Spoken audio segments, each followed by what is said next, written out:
बघा आपण रांगेतील स्थान हा एक नवीन घटक शिकत आहोत। बुद्धिमत्तेमध्ये हा अतिशय महत्त्वाचा घटक आहे पुट प्रश्नामधला। आता इथे तुम्हाला काय करायचंय, रांगेतील स्थान वरील प्रश्न कसे असतात यावर आपण पहिले चर्चा करू। प्रश्न व्यवस्थित वाचायचा आणि एका प्रश्नाच्या एका ओळीवर आपण ऍक्शन करायची। काय करायची? ऍक्शन। आता बघा, राम रांगेत मध्यभागी उभा आहे, ही एक ओळ आहे। का राम कुठे उभा आहे? रांगेत। मग काय ऍक्शन करायची? राम काढून घ्यायची। काय ऍक्शन करायची याच्यामध्ये? राम काढून घ्यायची आणि रामला कुठे उभा करायचं? कुठे उभा आहे तो? मध्यभागी, म्हणजे बरोबर मध्यभागी। कोणाला उभं करायचं त्याचं नाव लिहून टाकायचं। कोण आहे तो? राम। पहिली ओळ, पहिली ऍक्शन कंप्लीट झालेली आहे। राम रांगेत मध्यभागी उभा आहे। राम रांगेत उभा आहे, कुठे उभा आहे? मध्यभागी, त्याचं नाव देऊन टाकलं। पहिलं वाक्य क्लिअर।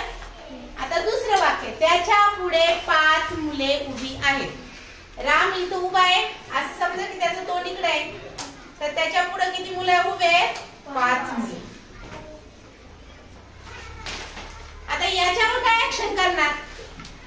तर राम त्याच्या पुढे 5 मुलं उभी केली, पण मागचं वाक्य लक्षात घ्या, राम मध्यभागी उभा आहे।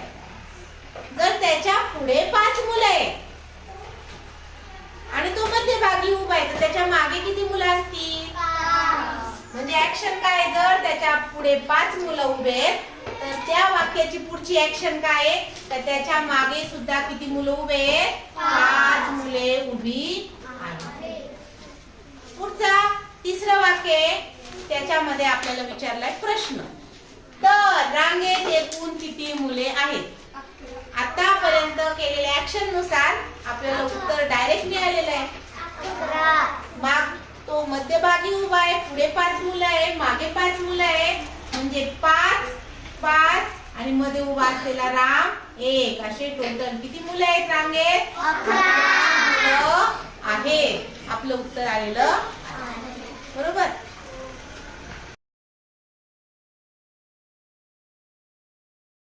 रांगेतील स्थानमध्ये पुढचं उदाहरण आहे की 15 मुलांच्या रांगेत विशाल मध्यभागी उभा आहे, तर पुढून क्रमांक कितवा? आता इथं परत एका ओळीला एक ऍक्शन करायची, एका ओळीला एक ऍक्शन करायची। 15 मुलांच्या रांगेत विशाल मध्यभागी उभा आहे, हे एक वाक्य, पण ऍक्शन 2 आहे। काय? पहिले आपण काय काढायची? राम। पहिले आपण काय काढून घ्यायची? या पूर्ण रांगेमध्ये एकूण मुलं किती आहे? 15। त्यापैकी मध्यभागी कोण उभा आहे? विशाल। मग या विशालला मध्यभागी नेऊन उभं केलं, त्याचं नाव लिहून टाकलं विशाल, बरोबर। एकूण मुलं 15, त्यातला एक विशाल कुठं नेऊन उभा केला? मध्यभागी। आता मुलं किती राहिले रे? किती मुलं राहिले? 14। आता हे 14 मुलं कसे उभे केले तर विशाल मध्यभागी येईल? विशालच्या पुढं आणि मागं कसे मुलं पाहिजे? समान। मग 14चे समान भाग केले, पुढं किती मुलं उभे केले? 7। आणि मागे सुद्धा किती मुलं उभे केले? 7। आता विशालचा नंबर कितवा? तर त्याच्या पुढे 7 मुलं उभे, विशालचा नंबर 8वा।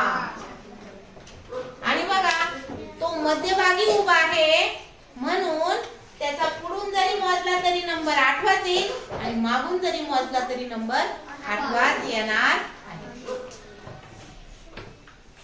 समजलं सर्वांना? एका बागेत आंब्याच्या झाडाच्या 25 रांगा आहेत। रांगे एवढेच झाडे एका रांगेत आहेत, तर बागेत एकूण किती? हा प्रश्न सुद्धा रांगांचाच आहे। मग यामध्ये काय आहे का आपल्याला ऍक्शनच करायची परत। एक बाग आहे, त्या बागेमध्ये एकूण झाडांच्या रांगा किती आहेत? एकूण रांगा किती आहेत? 25। आणि एक रांग जर म्हटली तर एका रांगेत किती किती झाड आहे 25. म्हणजे रांगे एवढेच झाड आहे. या शब्दात तुम्हाला दुसरी क्लू दिलेली उत्तराची की रांगा किती आहे 25. तेवढेच झाड आहे म्हणजे एका रांगेत किती झाड आहे 25. मग बघा एकूण रांगा 25 दिव्या आणि एकूण रांगा किती एकूण रांगा 25 आणि एका रांगेमध्ये झाड सुद्धा 25. मग याचा गुणाकार किती येणार 625. आपल्याला माहिती आहे 25 गुणिले 25 म्हणजे 25 चा वर्ग 625. मग किती झाड आहे एकूण बागेत 25. 25